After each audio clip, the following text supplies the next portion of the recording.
went to the South Australian School of Art. When was it? I think it was in 1963, I think it was, 63, 64, something like that time. And no, knew very little about art. I'd never done art at school. They didn't offer it at the school I went to. So what made you do it? Well, I'd started sort of drawing at home. You know, just started sketching faces and sketching people. Then I went to the art school, asked them what you had to do to get into the art school, and they said you have to bring in a folio of drawings. I asked them what a folio of drawings was. And, they said it was a folder with at least 12 drawings in it, so I went home that night and did 12 drawings and took them back the next day and got a letter from them about a fortnight later saying I'd been accepted. So that was... it's not that easy nowadays. That was my introduction into art school. Oh dear. Then in the first year we just did a common course of all aspects of art, which was very good, from perspective drawing, life drawing, pictorial composition, painting, lettering, sculpture, ceramics. I mean, we did a whole facet of the world of art, really. End of first year did very well, and then went and concentrated on sculpture for the next 3 years, and ended up getting the HP Guild Medal at the end of the course. That's pretty alright. Which was the sort of the top of the school, the crux of the school. So. And no art training at school. No. It's well, I don't know. I mean, I represent another attitude towards it, in the sense that having not done art at school. So, but I think it's important to start when you can.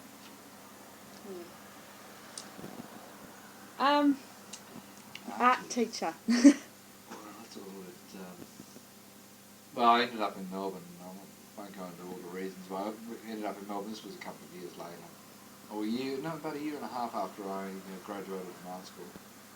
Then ended up in Melbourne, and I was quite friendly with an artist, quite a well-known artist in Melbourne called Dart Hickey, and he gave me an introduction to someone in the education department, and I went for an interview and ended up teaching art at Glenroy Tech for 2 years. At the same time, we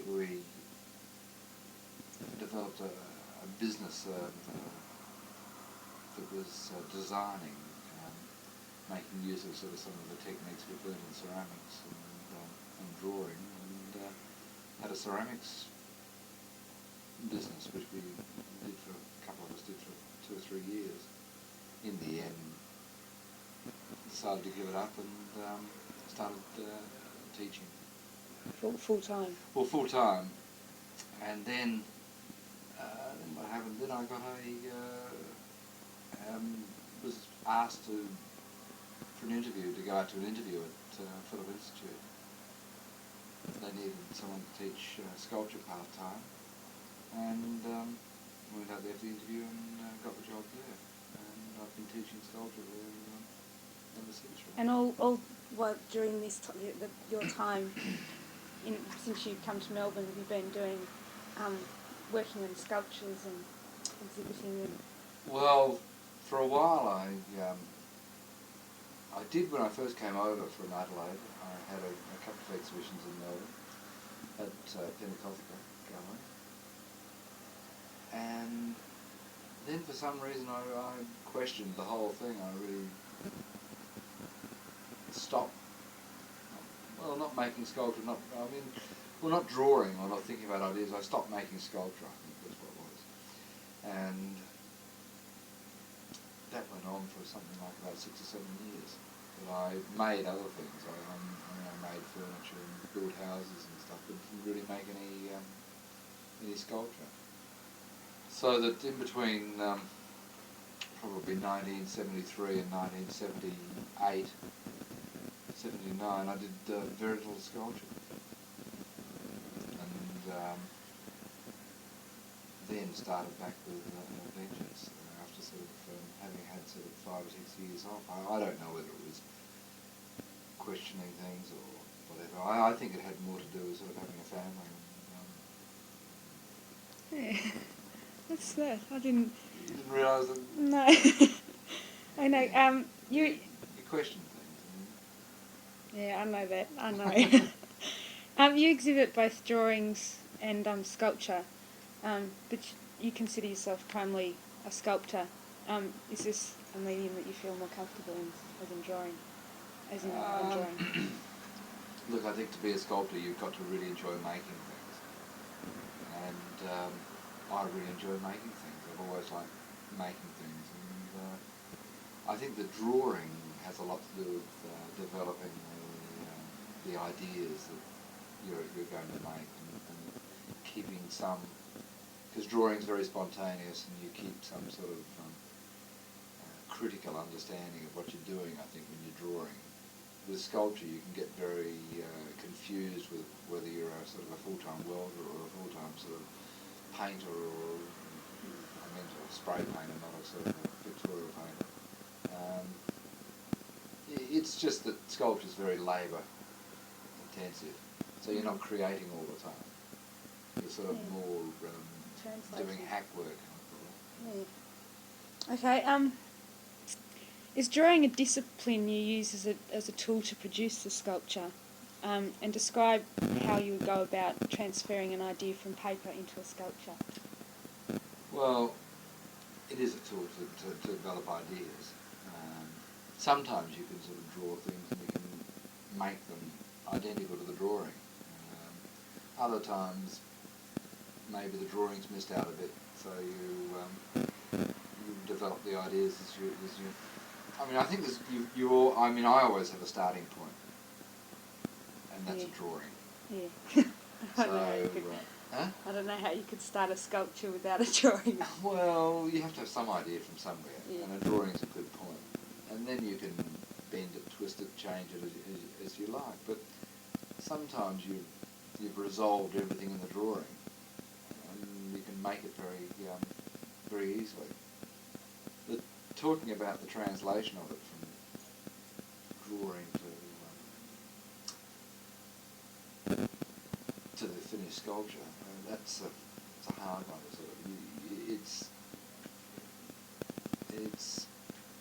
There's just so many different ways you can go in terms of the size of it, the materials you use, the surface qualities that you put into the sculpture, the mass versus linear sort of understanding of the sculpture, whether there's a sort of a textured surface or a smooth surface. All these things are so interwound that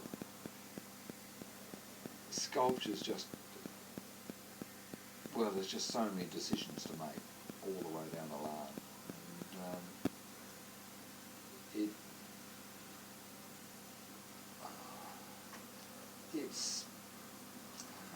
I think that you have to have a particular mind and skill to sort of to enable all those things to sort of take place. I mean, there's a lot of people who are sculptors. A mind that's able to see something that's on paper as a finish. Well, you have to visualise it.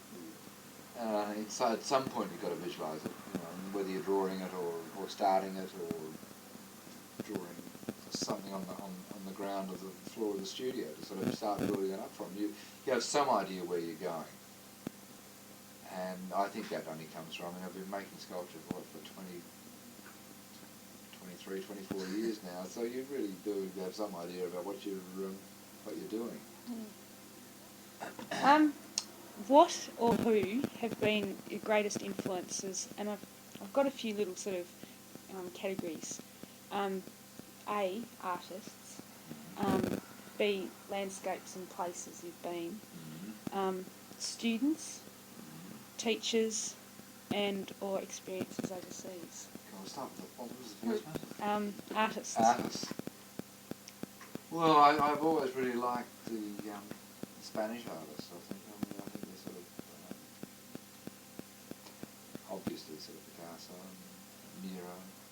Gonzalez.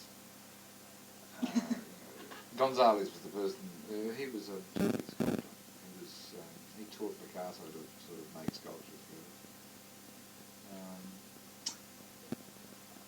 Really. I came from a country town in South Australia, which I think sort of almost sort of like as dry and sort of as the Mediterranean, and in some ways it does remind me. It reminds me of Spain in some ways, a lot of ways actually, and it's something to do with sort of the landscape of hot southern Australia. I think that's what it is. Whether they can translate to Spain, well, I think it does in some way. So that the artists that were in those areas, I think, sort of, you tend to have a feel for, you understand their use of colour and shape. Yeah, so that's also been sort of the landscape around where you were born has also been influenced. Well, sorry. Go. No. What about Kyneton? Is it? Oh, Kyneton, yeah, well, definitely. Definitely the landscape is what is the most important feature in my work. And the landscape's composed of lots of different elements, and at Kyneton, because of its sort of relative flatness, you sort of tend to see all of those elements very, very easily. The strongest part of the landscape, I think, is the relationship of the sky, the mass of the sky to the mass of the earth. You look at landscapes and what it is, it's blue up there and it's brown or it's green or it's black or dark or whatever the ground is, and you have a line going across that says that's the sort of point where mass meets the air. And I think that's a really important facet to looking at the work, because in just about all the drawings I do or sculptures, there's always a horizon line and there's always a sky elements and there's always earth elements. Yeah, I have. Yeah. So, have you got any students that you've taught over the years that have influenced the way I've the way so if you've seen them doing something and you've thought, hey, that's quite a good idea, I like that, and sort of gone home and drawn anything? Not really. No. Sort of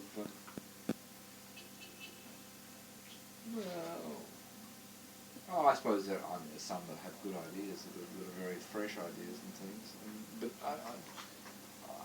it's no different in a sense than talking to someone else somewhere else. It's.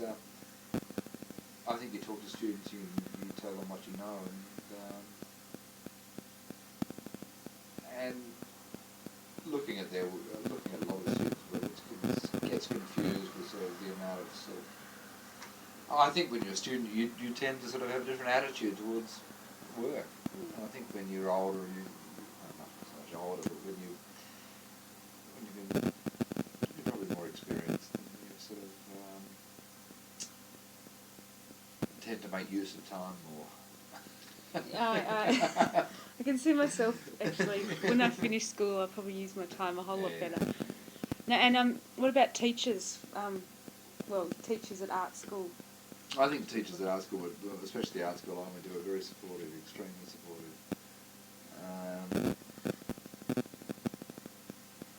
I wouldn't say that visually I learned a lot from them. I think I learned a lot more from them in terms of role models as artists, rather than. I think you develop your own ideas and your own directions, but a role model of lecturers or teachers or whatever is really important. I think if they're seen to be working, then you're left with sort of some understanding of what it's like to. You should be working too. And what about you lived in Italy? About you were influenced. I think the Italian landscape once again is a Mediterranean landscape. Tuscany. Yeah. Well, I think it's looking for shapes in the landscape, which really can symbolically say something about the landscape. And in Italy, and I don't know whether Italy is any different than Kyneton in that sense.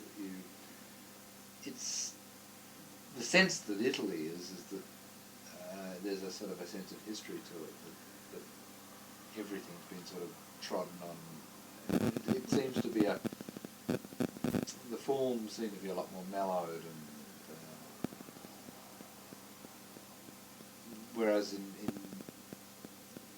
Kyneton or Australia, whatever, there's always a sense of pioneering about things. There's a sense of struggle. Where no one's ever Yes, stepped before. yeah. I know. I can understand. How would you categorise your work?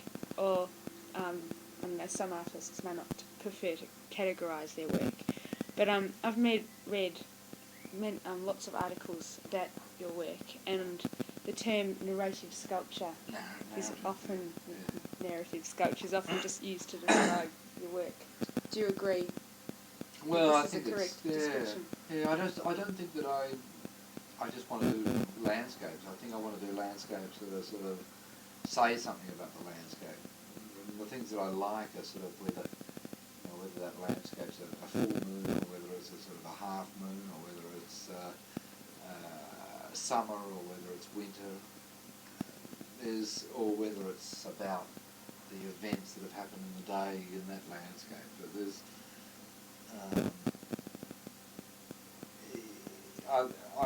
I believe it's narrative because in a sense I tend to put in the clues into the work that lead on to one another and say something just more than saying that that's a landscape.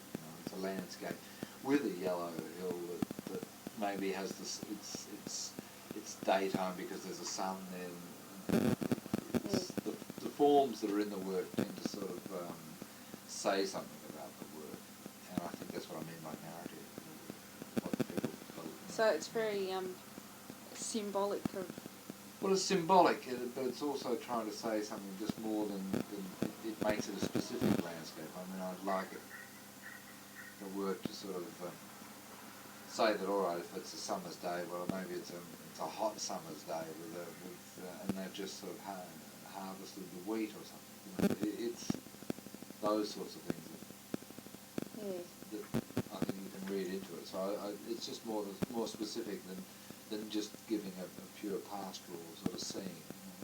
Now, I'm just going to ask you, with the Ash Wednesday, did that influence any works of yours? Well, I mean, I did a number of works on it. It was pretty hard to sort of escape. I mean, I'll do sculptures about anything. I mean, well, it's events in the landscape that take place in the landscape. I mean, I really sort of tuned into sort of looking at them and it'll make things about them. I mean, there was one that I made was a sort of someone burning off, and it was called Burning Off to Kind. It was the sculpture, and that I was driving up. Got that. Huh? I've got that. You got that there, yeah. I was driving up to Kyneton, and there was a sort of smoke coming out of Green Hill, not Green Hill, Spring Hill, and it was went up and it sort of headed off towards Bendigo, and sort of a bit of smoke went sort of looked like it went all the way to Bendigo, just in a line. I mean, it was just a phenomenal sort of image to see. It just made you very... Yeah, and it's nice to be able to go and make a sculpture about it. Yeah. What are the main materials you use in your work? As in mainly metals. Mainly metals. Bronze, copper, brass, steel, stainless steel, aluminium. I mean, all metals. And what about with your drawing? Pastel and pencil. Yeah, I read you did use watercolours for Expo. Yeah, I did. Yeah, I used watercolours sometimes. Yeah. No, mainly because I know that you use pastels a lot, so it's just... No, I did the Expo ones in watercolour because it was just a lot more manageable in watercolour. Pastels are very messy. well, they're not easy to use. And, I've tried. Yeah, I know, you're very disciplined. How long would it take for an idea to turn into a finished? I mean, basically on average. About 6 to 12 months, I'd say. So you've got all these ideas sort of... There's some idea as to where... I mean, the sculpture I just sent off to Sydney on Friday, idea for that was last November. When I first sort of had the initial idea, in fact it was even earlier than that, because part of it was, it's about 6 months to 12 months. Yeah. It's look, you can go and make something very quickly, and I think I used to do that, but I think it's sort of changed a bit. I think it takes a lot of time to sort of actually get down to putting the idea down, because well, also the way I've been doing a lot of commissioned work, and you have to get that done, and you sort of got other things to do, and then Yeah. I read in a book that if you want to do big sculpture, you have to get it commissioned, or else you won't be able to. It just takes too much time, effort, and that's right. Yeah. That's right. So, where around Australia do you have works exhibited? Sydney, Adelaide, Melbourne, Wollongong, Mildura, Ipswich, Gold Coast. It's spread around everywhere.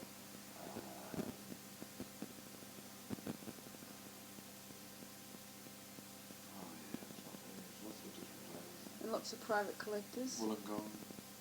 Yes, and lots of private collectors. Do a lot of people actually buy your sculpture, rather than your drawings or things, just in their houses, or is it basically companies and? Oh no, there's a lot of private people. I think there's a lot more. Well, I don't know. No, I know. I got one.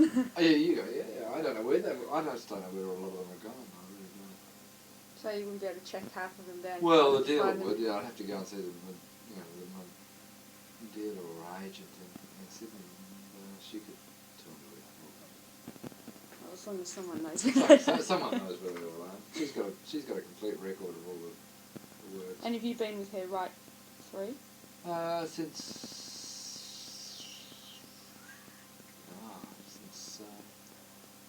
for 12 years now. So that's quite a while. Pretty good record. Yeah. What direction do you see sculpture in Australia going in the future? God. Because sculpture's had a rough time in Australia, sort of getting its head out from the painting. Well, it's always going really to suffer recognised. from the painting sort of syndrome. I think it's still.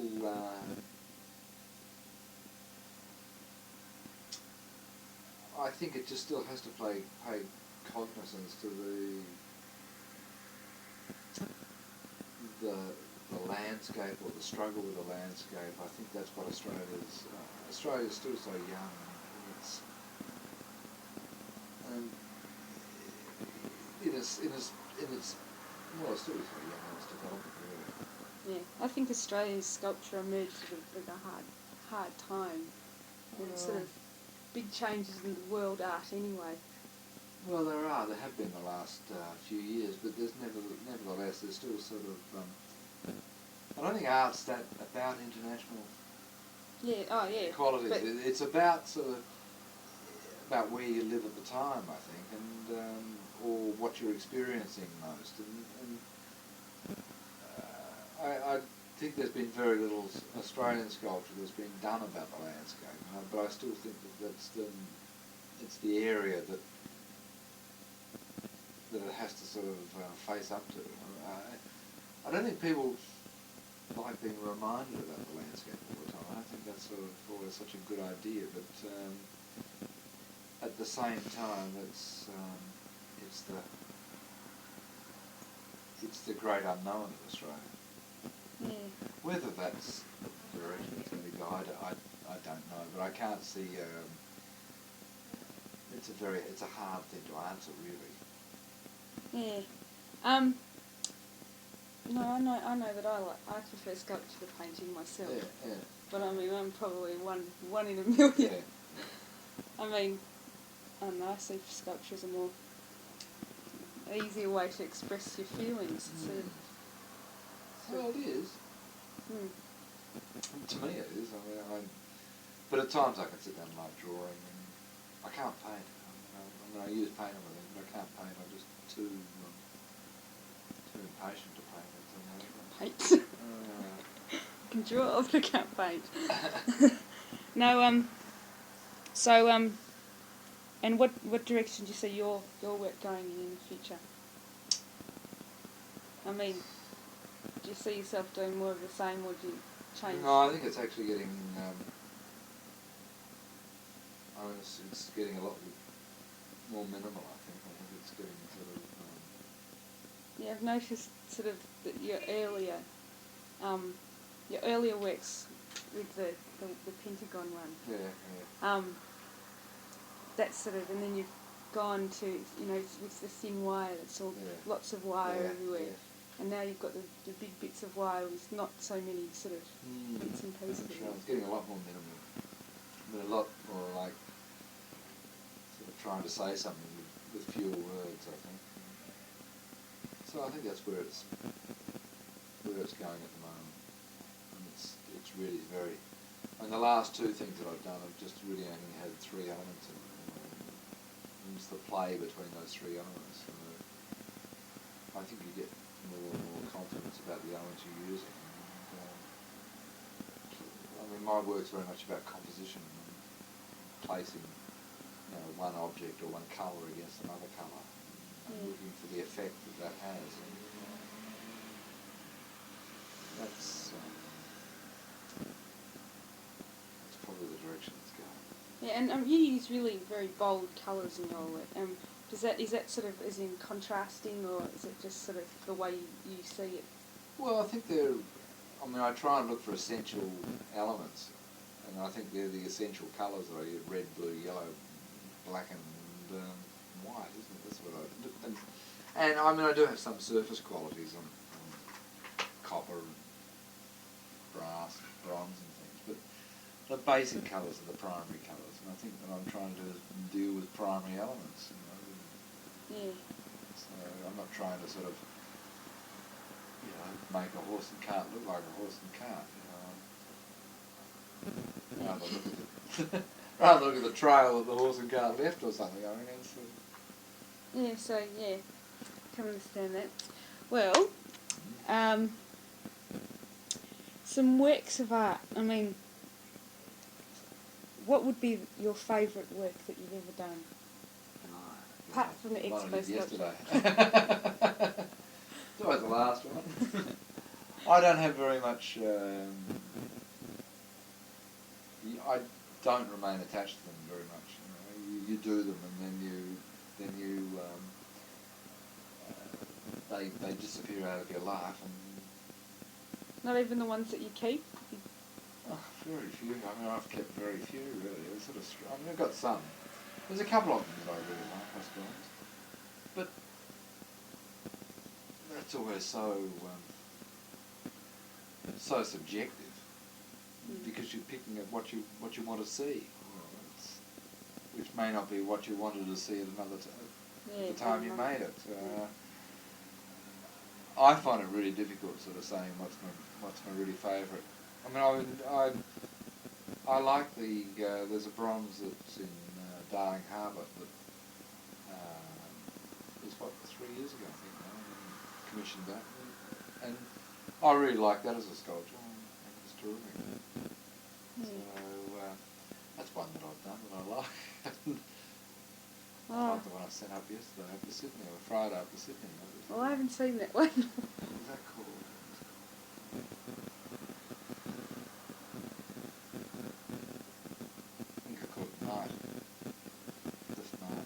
Very. That was, we were sort of speaking before about sort of swapping trucks and things. I'm sort of thinking, if this is this huge sculpture, how do they sort of... No, it wasn't that. It's only 2.5 metres high. It's not huge. It's big to me. Yeah, well, it's as big. It's higher than this room. Wouldn't fit in this room. But it's aluminium and steel and bronze and wood. There's 4 elements. But you'd hardly pick any of them. And so wood in your work for a while. No, it was wood in this one, but it was painted, so you wouldn't really see it. But because it was an indoor piece, it didn't really matter. Didn't really But it matter. worked really well. I was really pleased with it. Okie dokes.